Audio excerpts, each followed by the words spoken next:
శ్రీ మాత్రే నమః. ఇవి బ్రహ్మసూత్రాలు.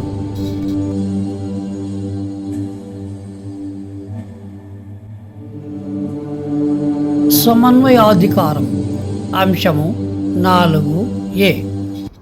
క్రిందిటి భాగంలో తత్వం అసి, నీవే అది అనే వేదాంత వాక్య సహాయం లేకుండా బ్రహ్మాన్ని సాక్షాత్కరించుకోలేము. ఒకరు బ్రహ్మాన్ని గ్రహించినప్పుడు వారు అన్ని రకాల దుఃఖాలు మరియు బాధల నుండి పూర్తిగా విముక్తి పొందుతారు.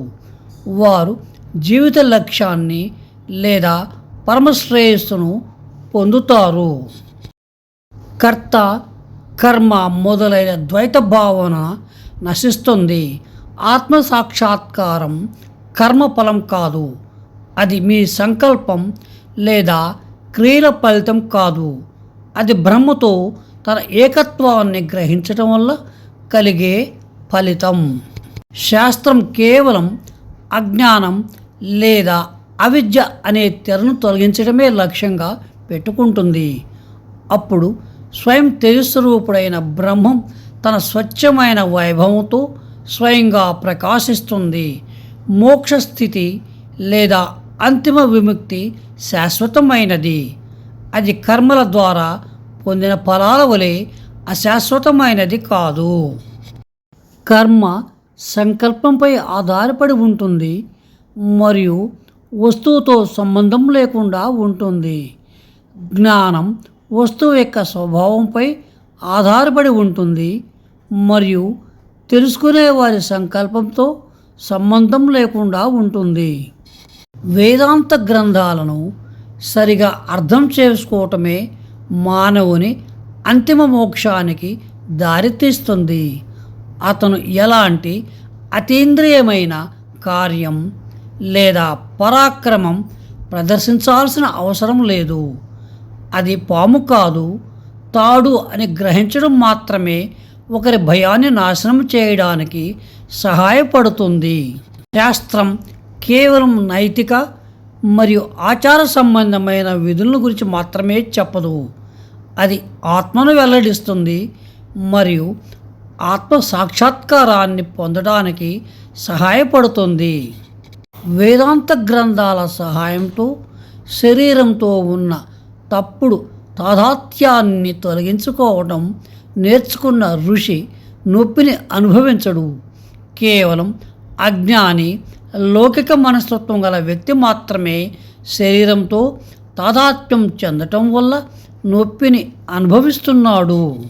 స్వర్గప్రాప్తి, పుత్రజననము, వర్షం కురవటము మొదలైనవి నవజాత శిశువులలో బ్రహ్మజ్ఞానాన్ని ప్రేరేపించడానికి మరియు మనిషిలో విశ్వాసాన్ని కలిగించడానికి వేదాలలో బోధించబడ్డాయి. వేద మంత్రాలకు వర్షాన్ని కురిపించే శక్తి ఉందని తెలుసుకున్నప్పుడు అతనికి వాటిపై విశ్వాసం కలుగుతుంది మరియు వాటిని అధ్యయనం చేయాలనే ఆసక్తి పెరుగుతుంది. క్రమంగా అతనికి ప్రాపంచిక వస్తువులపై విరక్తి కలుగుతుంది. వాస్తవమైన మరియు అశాశ్వతమైన వాటి మధ్య విచక్షణ మరియు మోక్షం కోసం తీవ్రమైన తపన ఏర్పడతాయి. అతనికి బ్రహ్మంపై ప్రేమ పెరుగుతుంది. అందువల్ల వేదాలన్నీ బ్రహ్మాన్ని బోధిస్తాయి. యజ్ఞాలు స్వార్థపూరిత ఉద్దేశాలతో చేసినప్పుడు, మంత్రాల వెనుక కామం లేదా బలమైన కోరిక ఉన్నప్పుడు మాత్రమే ప్రాపంచిక ఫలాలను ఇస్తాయి. స్వార్థపూరిత ఉద్దేశాలు లేకుండా నిష్కామ భావంతో చేసినప్పుడు అవి హృదయాన్ని శుద్ధి చేసి ఆత్మజ్ఞానాన్ని పొందడానికి సహాయపడతాయి. అందువల్ల కర్మకాండమే వివిధ దేవతారాధనను బోధించడం ద్వారా బ్రహ్మజ్ఞానములో భాగమవుతుంది. కోరిక లేదా స్వార్థం అనే అంశం తొలగిపోయినప్పుడు చేసేది నిజమైన బ్రహ్మారాధన. అటువంటి ఆరాధన హృదయాన్ని పవిత్రం చేసి బ్రహ్మను గూర్చి విచారించే తృప్తిని కలిగిస్తుంది. అది మరే ఇతర ప్రాపంచిక కోరికను కలిగించదు.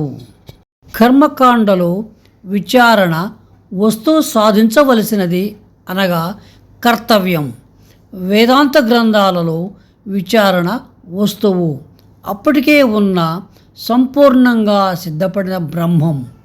బ్రహ్మజ్ఞానం యొక్క ఫలం కర్మల ఆచరణపై ఆధారపడి ఉండే కర్తవ్య జ్ఞానం యొక్క ఫలం కన్నా భిన్నంగా ఉండాలి. ఉపనిషత్తులలో మీరు ఈ క్రింది విషయాలను కనుగొంటారు. నిశ్చయంగా ఆత్మను చూడవలెను.